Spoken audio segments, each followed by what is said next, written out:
Hey, what's going on YouTube? Or Storm here coming at you guys with another deck profile today. Today I'm going to be profiling Moonlights, or Lunalights as their TCG name is deferred. This is a Dark Beast Warrior archetype used by Serena in the archetype or an anime. So if you're one of those anime fans who's been waiting for this archetype, since you originally saw it, it's pretty cool to finally see it implemented in the TCG. Now, I will say it is not complete by any stretch of the imagination.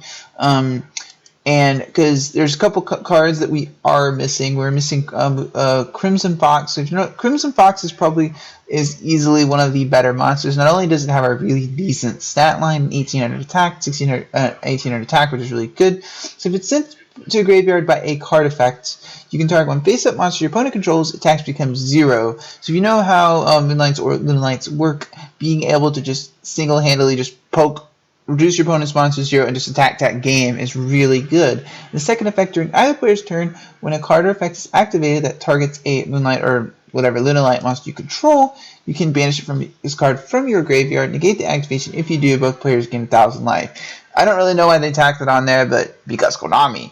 But anyway, this is it's sort of like, this also was a jump promo over in the OCG, so if you remember how long it took Konami to import cards like Pendulum, Wizard or Sorcerer, how long it took them to import Wisdom Eye Magician or Insight Magician. It took them a long time to import these cards, so I'm crossing my fingers that we get this in Dark Illusion as one of the OCG imports, but I'm kind of holding my breath. The good news is that we are getting Moonlight or Lunalight Perfume.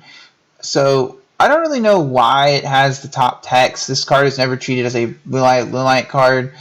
I don't really know why. I think they just didn't want you adding it off of Reincarnation Dance for some reason, but I don't know why you even stack the text on there. But anyway, it says its first effect is target one Moonlight or Lunalight monster in your graveyard. You can special summon it, so it's basically like a monster reborn. Then you can banish from the graveyard, discard one card, add, and it's a Rhoda for the archetype. I don't really know why they tacked that beginning part of the text. I mean, what's so broken about adding it off of Reincarnation Dance? It just seems dumb. And I don't really know why they tacked that on there, just like because Konami.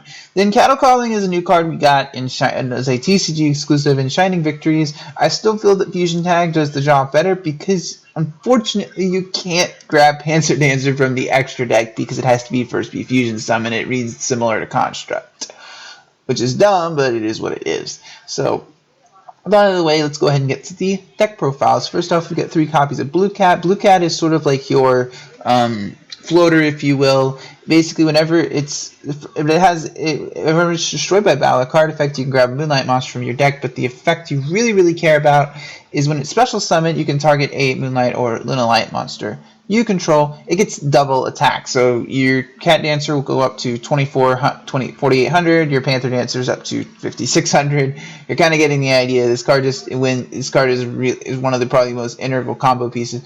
In a deck like this where it's OTK based, you kind of use Cat as really integral to the strategy because you're going to float your way to the next turn, similar to something like Cosmos. And you got 3 copies of Moonlight Purple Butterfly.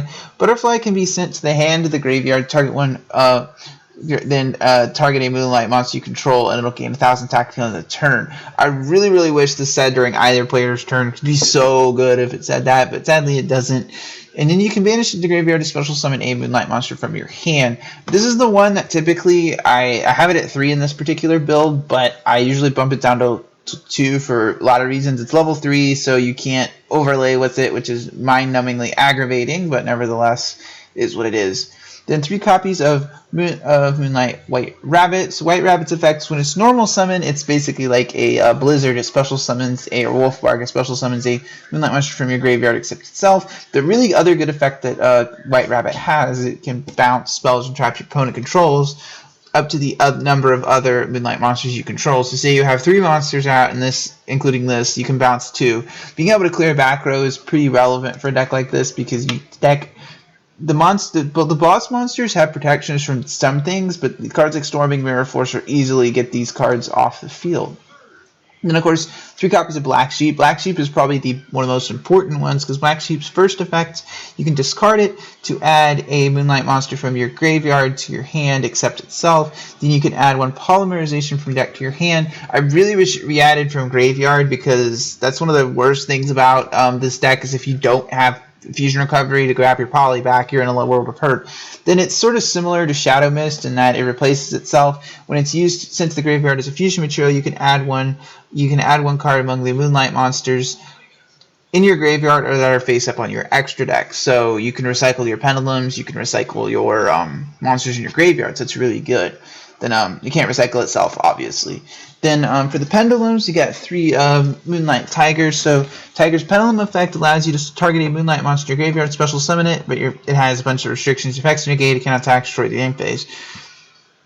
That's pretty important because it allows you to grab your Panther Dancers back, your Cat and Panther Dancers back, so you can continue comboing off. Because the way this deck works, the bigger fusions require the fusion before it to come out. So Panther Dancer requires Cat Dancer, Leo Dancer requires Panther Dancer. So it's one of the, and the second effect has a monster effect when it's destroyed by battle or card effect that includes when it's in the Pendulum Zone. You can target 1 Moonlight monster graveyard, special summon it. It's only once per turn. So basically, like if it's in your Pendulum Zone, your opponent MSTs it, it'll replace itself. Then 3 copies of Moonlight Wolf. Wolf has Pendulum effect is basically like a miracle fusion. You can special fusion summon 1 Moonlight monster from your extra deck by banishing monsters in your grave or listed on your side of the field. It does have an actually really good on-field effect. It makes all your Moonlight monsters do piercing damage. The unfortunate thing about Wolf is that you can't Pendulum summon it. You have to bring it out of deck with like Blue Cat or Tribute Summon it, which is kind of annoying. But the card itself is really good because, like, say your opponent has, a bunch of battle immune monsters sitting in defense mode, you can just summon Wolf and just go poke game, basically. Then 1 Brotherhood of the Fire Fist Bear. Playing this is sort of like just filling out the monsters because we don't really have a lot of just the deck is missing some cards. Bears, if you've played Constellars, you're pretty familiar. It's like the bear, you have a Tinky out, you summon bear, pop, search out another Tinky. Pretty simple. For the spells, 1 Regeki for clearing out annoying monsters and boards. 3 Fusion Tag. Fusion Tag is a card I was really iffy on. But with, since we don't have a Crimson Fox or Perfume, this card pretty much sort of replaces what those cards do. So what you can do, Fusion Tag, is reveal a fusion monster from your extra deck, and if that target is used as a fusion material, it could be treated as that monster. So the basic reason you play this over something like Cattle Calling is that you can reveal Panther Dancer, so it makes it easier to get Leo Dancer out. It's not totally necessary, but it's pretty nice. 2 copies of Twin Twisters. This allows you to clear, again, like I said in the past, clearing off back row is really important, and this allows you to set up your White Rabbit and your Butterfly plays for the future. 3 Tankies, it's your search card. They're all Beast Warriors, kind of like you playing Beast Warriors, you play 3 Tankies. 2 Allure, it's an all dark deck. You kind of had to be careful banishing combo pieces, but you have a mostly dark deck here, so Allure kind of fits in comfortably, except for the pendulums some of the pendulums are light types. All the pendulums are light attributed. 3 Polys. Obviously you're playing a fusion deck that uses Searcher's Poly. You play 3 Fusion Recovery for replacing grabbing your poly and your materials back to your hand. Now for the traps, it's very minimal because you're playing an OTK deck. 2 copies of Reincarnation Dance. Basically what Reincarnation says, if a monsters you control is destroy a valid card effect, add up to 2 Moonlight monsters from your deck to your hand. So basically, whenever your Moonlight monsters are on the field or destroyed, you just go ahead and recycle. Basically, it's like a +1 for no reason. Who doesn't like plussing for free? Then 2 copies of Call of the Haunted. Call of the Haunted is sort of like another tiger. Basically, allows you to bring your monsters back from your graveyard. Now for the extra deck, 3 Cat Dancers. Cat Dancers, the main fusion, it has an effect. Cannot be destroyed by battle. During your main phase 1, you contribute 1 other Moonlight monster you control. Each monster. The interesting thing about these fusions is they have an effect where they can attack an opponent twice, but the first time they aren't destroyed. So say your opponent has a, so it basically allows you to multiply the damage, and it cannot be destroyed, also cannot be destroyed by battle, and it has some weird effect, like when it declares an attack, your opponent gets burned for 100, just because Konami, I don't know. Then 3 copies of Panther Dancer. The Panther Dancer has effects similar to Cat Dancer, but it does require Cat Dancer's material. Instead of being protected from battle, she's protected from destruction by card effects. And instead of having a tribute to monsters, she can just simply activate her effects. And whenever she does destroy an opponent's monster battle, she gains 200 attack until the end of the battle phase. So you can keep attacking your opponent's monsters and just keep clearing their field. It allows you to fight through floaters, which a lot of OTK decks do struggle with sometimes. Then 2 copies of Leo Dancer. Now you might be saying, okay, why are you playing multiple Leo Dancers? One usually wins you the game. That's true. There are games where I have some in the second one. So if you don't know what Leo Dancer is, it says must be fusion some of the above materials and cannot be special summoned by other ways. Cannot be targeted or destroyed by opponent's card effects, and it can make a second attack during each battle phase. It's also at 3,500, so 7,000 is a lot of damage. And if it attacked a monster this turn at the end of the damage step, you can just blow up all their special summon monsters. So it can attack twice, completely clear your opponent's field, and if you boost its attack with Blue Cat, they're just going to be staring at a 7k monster that can attack twice.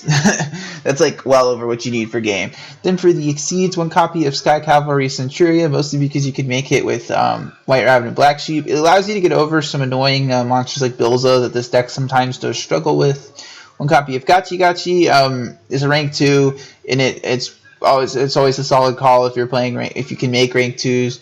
1 Kistel for getting rid of annoying problem threats. 1 copy of Tiger King. Tiger King is actually probably one of the MVPs of the extra deck for this deck, because there's a lot of really it's a skill drain for your opponent. So when it's on the field, it's a skill drain. Second effect is that when it succeeds summon, it grabs a Tinky from your deck, which is really good. 1 Diamond Direwolf. Diamond Direwolf basically is the cool thing about Direwolf is you're playing a Beast Warrior deck, so cool combo you can do is you can target your Blue Cat with Direwolf and then pop the Blue Cat and get its effects, which is really nice. And then Utopia the Lightning. So anyway, guys, as always, I thank you guys for watching my video today. I really appreciate when you guys watch my videos. Tune in on Tuesdays, Thursdays, and Fridays for more Yu-Gi-Oh content. If you'd like to shop in this video, please subscribe. Or Storm, signing out.